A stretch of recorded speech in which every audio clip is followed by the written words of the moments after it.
नमस्कार, मैं कृष्णा वाजपेयी कर्नाटका विधान परिषद के लिए Karnataka north east graduate council से होने वाले इलेक्शंस के लिए मैं रिटर्निंग ऑफिसर हूं। कर्नाटका विधान परिषद के लिए Karnataka north east graduate constituency से चुनाव हमारे 3 जून को हैं, 3 तारीख को हैं। चुनाव सुबह 8 बजे से शाम को 4 बजे तक हैं। इस चुनाव के लिए ऑलरेडी हमारे मतदार सूची प्रकाशित करी जा चुकी है। टोटल 195 बूथ, जिसमें से एक 160 मेन बूथ होंगे और 35 ऑक्सिलरी बूथ होंगे, उन पे चुनाव किया जाएगा। मैं सभी मतदाताओं से इस बात का अनुरोध करता हूं कि आप ये चुनाव रेगुलर ईवीएम से नहीं होंगे, ये चुनाव बैलेट पेपर के जरिए किए जाएंगे।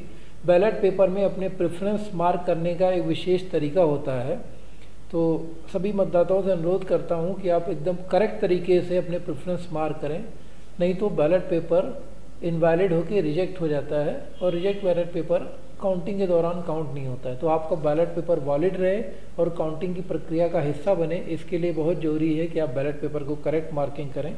मैं कुछ आपको इसमें कैसे कौन से तरीके हैं जिनसे बैलेट पेपर करेक्ट होगा और बाकी अन्य तरीकों से बैलेट पेपर रॉन्ग माना जाएगा और उसको इनवैलिड करार दिया जाएगा काउंटिंग के दौरान। इसका नमूना आपको जल्दी से बता दे रहा हूं ताकि आप सब ध्यान रखें और अन्य मतदाताओं को भी इस बारे में जागरूक करें। एक ही बिल्कुल सिंपल तरीका है बैलेट पेपर का। इन्होंने अपने जो कैंडिडेट हैं, जो इनके प्रेफरेंस 1 है, उसके सामने इंग्लिश में 1 अंकित कर दिया है। सेकेंड कैंडिडेट जो इनका प्रेफरेंस है, उनको सामने सेकेंड अंकित कर दिया है, थर्ड, फोर्थ, और इस तरह से ये बैलेट पेपर इनका करेक्ट है। हमारे इस चुनाव में टोटल 19 कैंडिडेट हैं चुनाव में। तो इसमें खास बात ये ध्यान रखनी है कि हमको सभी कैंडिडेट्स के लिए अपना ये वरीयता क्रम प्रेफरेंस ऑर्डर नहीं देना है। हम अगर 1 के लिए देना चाहते हैं, 2 के लिए देना चाहते हैं, 3 के लिए देना चाहते हैं, 4 के लिए देना चाहते हैं, हम जितने के लिए देना चाहते हैं। जैसे इस बैलेट पेपर में इस पर्टिकुलर मतदाता ने 4 के लिए प्रेफरेंस दिया है, उसका पहला प्रेफरेंस हो गया, दूसरा हो गया, तीसरा हो गया, चौथा हो गया। आप 5 के लिए देना चाहते हैं, आप 5 के लिए दे सकते हैं। आप सिर्फ 2 के लिए देना चाहते हैं तो पहला और दूसरा दे के 2 के लिए दे सकते हैं। इसी प्रकार आप रोमन न्यूमरल्स में भी first, second, third and fourth mention करके अपना प्रेफरेंस अंकित कर सकते हैं। ये भी करेक्ट बैलेट पेपर है। इसी तरह कन्नड़ा संविधानों का प्रयोग करते हुए अपना प्रेफरेंस दे सकते हैं। ये भी करेक्ट बैलेट पेपर है। ये तीनों बैलेट पेपर जो भी मैंने दिखाए, ये वैलिड मतलब जायज़ बैलेट पेपर रहेंगे और ये काउंटिंग की प्रक्रिया के दौरान इनको एक्सेप्ट किया जाएगा काउंटिंग के लिए। अब मैं 5 या 6 केसेस वो बता रहा हूँ जिसके जो अगर आप करते हैं तो आपका बैलेट पेपर अमान्य घोषित कर दिया जाएगा, काउंटिंग के दौरान इनवैलिड घोषित कर दिया जाएगा और उसको काउंटिंग की प्रक्रिया का हिस्सा नहीं बनाया जाएगा। पिछली बार काफ़ी संख्या में बैलेट पेपर्स जो हैं वो इनवैलिड होकर रिजेक्ट हो गए थे।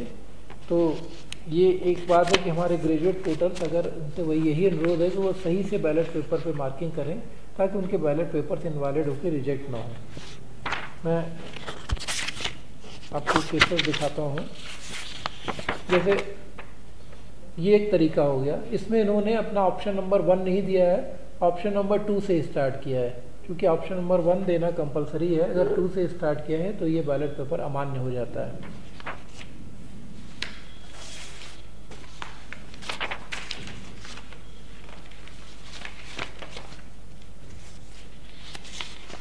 सेकेंड केस आपका, इस बैलेट पेपर में अपने ऑप्शन न देके सही गलत के निशान लगाए गए हैं। Tick mark, cross mark, tick mark और क्रॉस मार्क, ये भी बैलेट पेपर अमान्य करार दिया जाएगा काउंटिंग के दौरान।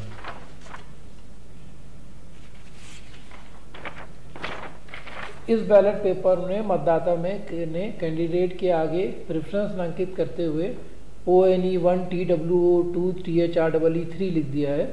यह भी बैलेट पेपर अमान्य करार दिया जाएगा।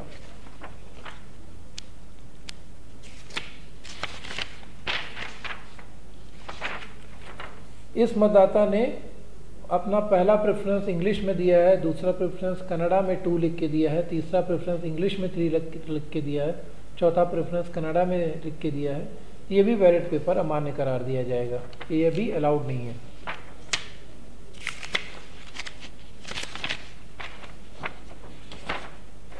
इस बैलेट पेपर में आप देख सकते हैं कि 1 के बगल में ONE लिखा हुआ है, 2 के बगल में TWO लिखा हुआ है, 3 के बगल में THREE लिखा हुआ है।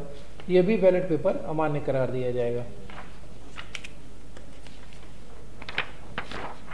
इस बैलेट पेपर में प्रेफरेंस के बीच में डैश दिए हुए हैं, 1 2 3 4 जो मार्क किया है उसके बीच में डैश ऑप्शन लगाया हुआ है, तो इस कारण से भी इस बैलेट पेपर को काउंटिंग के दौरान नहीं रखा जाएगा। इस बैलेट पेपर में सिंपली यस नो कर दिया गया है, यह भी बैलेट पेपर अमान्य हो जाएगा।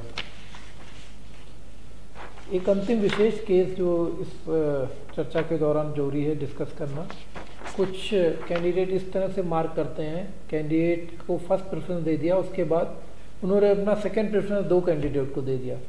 इस तरह की स्थिति में उनका फर्स्ट प्रेफरेंस तो एक्सेप्ट किया जाएगा, उसके बाद ये बैलेट पेपर का वैल्यू नहीं रहेगा, इसको एग्जॉस्ट कर दिया जाएगा और उसके बाद ये आगे नहीं ले जाया जाएगा। तो ये कुछ केसेस से जो मैंने आपको एक्सप्लेन किए कि किन स्थितियों में आपकी बैलेट पेपर मार्किंग जायज़ होते हुए आपका वोट काउंट होगा और किन परिस्थिति में उनको अमान्य घोषित कर दिया जाएगा। मेरा सभी मतदाताओं से यही अनुरोध है कि इस प्रक्रिया को ध्यान से एक बार देख लें, इसको समझ लें। इसमें अगर कोई डाउट हो तो वो कंसर्न्ड अधिकारियों से या हेल्प डेस्क से एक बार पूछ भी सकते हैं। और ये इंश्योर रखें कि बैलेट पेपर, जैसे कि पिछले चुनाव में हमने देखा कि बहुत सारे बैलेट पेपर ना ये अमान्य घोषित किए जाते थे, वो स्थिति ना हो, ज़्यादा से ज़्यादा बैलेट पेपर वैलिड रहें और काउंटिंग का हिस्सा बने। Thank you.